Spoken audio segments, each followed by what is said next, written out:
Welcome to Business Exit Success, the podcast dedicated to helping small business owners on how they can successfully transition out of their business on their terms while also living a life of purpose and fulfillment after the sale.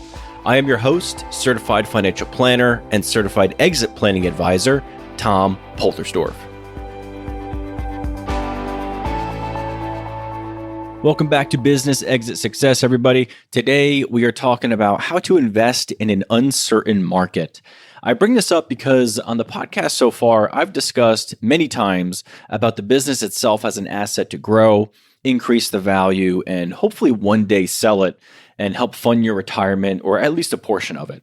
I've also talked about the importance of investing and building wealth outside of your business to diversify yourself, so you don't have your entire financial net worth tied up in your business. In fact, I did a podcast on this exact topic. If you want to listen to that, it's episode 13 entitled How to Save and Invest Outside of Your Business. I'll include the link in the show notes for you. But in episode 13, I discussed in detail the different types of accounts you can open and put money into, like different qualified accounts versus non-qualified accounts, and I talked through the pros and cons of each. On this episode today, I want to dive into how you should be thinking about investing, especially in today's economic environment, the benefits of having a long-term investment strategy, and common mistakes that are made that can derail your investment strategy. So on a basic level, it boils down to 3 steps to invest. You need to open up an account, you need to fund the account, and then pick your investment. Some of the most common investments would be putting money in a mutual fund, a stock, or an exchange-traded fund, otherwise known as an ETF. Now, this seems simple, but over my 15 years of working with people on implementing investment strategies, whatever the current economic environment is at the time can have a major influence on whether you move forward with this or not because of the fear of the unknown. Or if you have been investing and the economy takes a downturn, some folks actually pull out of the market and stop their investment strategy entirely. And they end up telling themselves they will wait for things to get better before they get back in. Today's economic environment is full of uncertainty. Inflation is up, Fed is raising rates, the geopolitical climate is heating up. It can scare a lot of people to not invest their money and just stay in cash. I look at some of the headlines of articles since January of this year, of 2023, and all I'm seeing is we're heading into a recession. There's a 61% chance of a recession. Will there be a recession in 2023, and how long will it last? World Outlook 2023, the looming recession, right? So what's even worse is turning on the news. I don't care what outlet you watch, but it's all entirely negative. So my advice to you is this. Cut out the noise. And I want to run through some very important investing principles, mindset shifts, and statistics with you that will help you have the confidence to invest in any type of market. Everything I discuss is based on actual historical data. And if you'd like to reference the charts and details, I will include everything in the show notes for you. That can be available at beyondyourexitwm.com/podcast. This is episode 26. So here we go. First principle, have a long-term mindset. This sounds so easy, but it's so important to have a bucket of money that you are okay with not touching and letting stay invested for the long haul. And here's why. If you invested in the S&P 500 from December of 1979 to December of 2022, and you missed the 5 best trading days, you would end up with 40% less than if you stayed fully invested. How wild is that? You miss 5 days in the market and you end up with almost half compared to if you stayed fully invested. The reason why is because when a sharp decline in the market happens, there is usually a very quick rebound that many people often miss because they get out of the market when it's scary. And this leads into the second principle, which is do not attempt to time the market. Stay invested. This is vital because nobody knows when the best trading days are going to take place, but we do know when they take place. They happen very fast.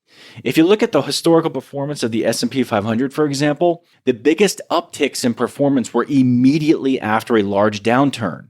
If you're sitting in cash waiting for markets to stabilize, you may miss part of the downside, but you will almost certainly miss the recovery, which is why missing only 5 of the best days in the market can have a significant impact on your overall return.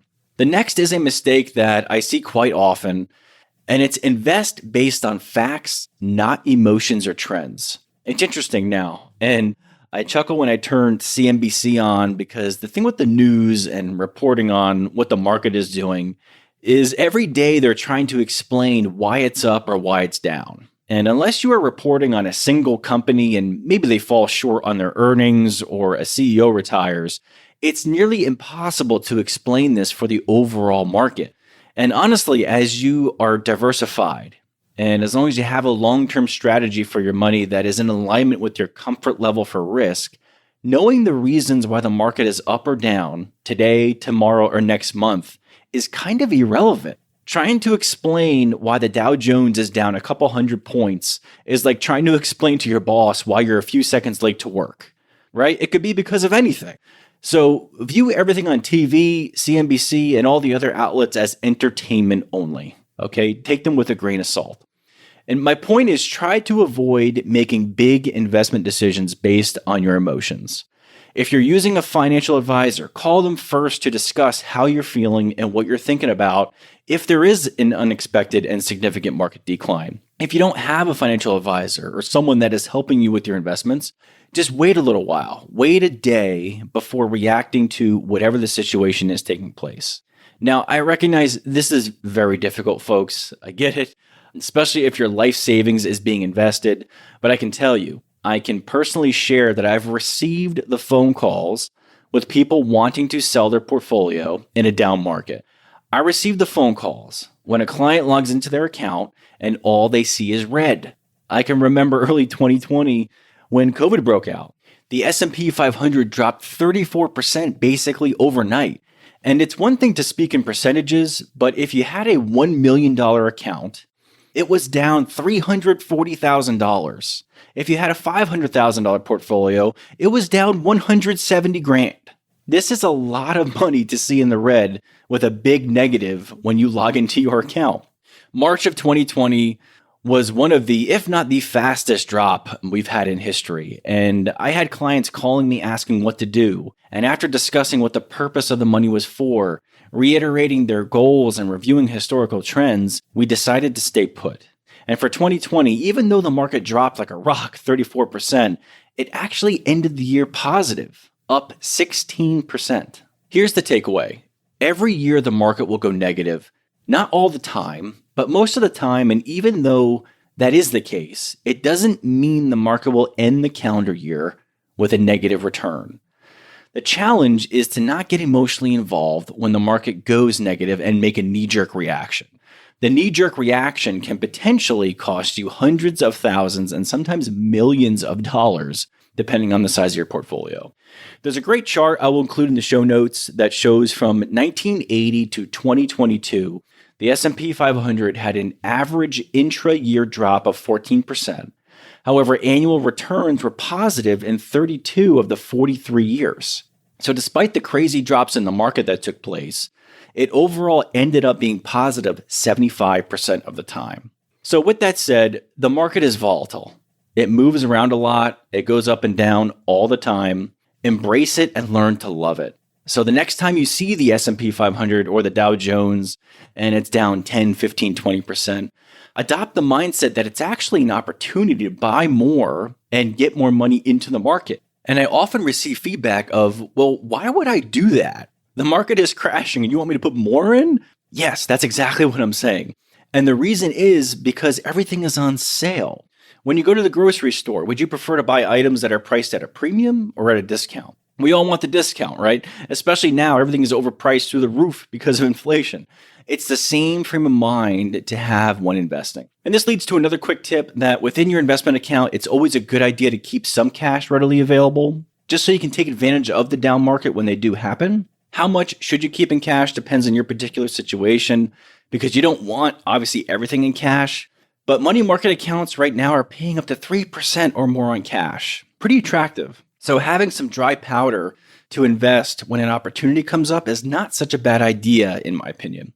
So start early, be patient, and let your money grow.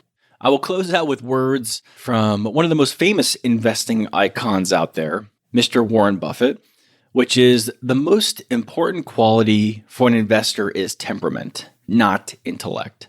A disciplined investor is a wealthy investor because they have learned that market fluctuations are normal and that patience pays off. Make it a great day, everybody. Hey, everybody, real quick before you take off, if you found this episode helpful in any way, please rate the podcast and leave a review. I would love to get your feedback and see if there are any topics you'd like to hear more about going forward.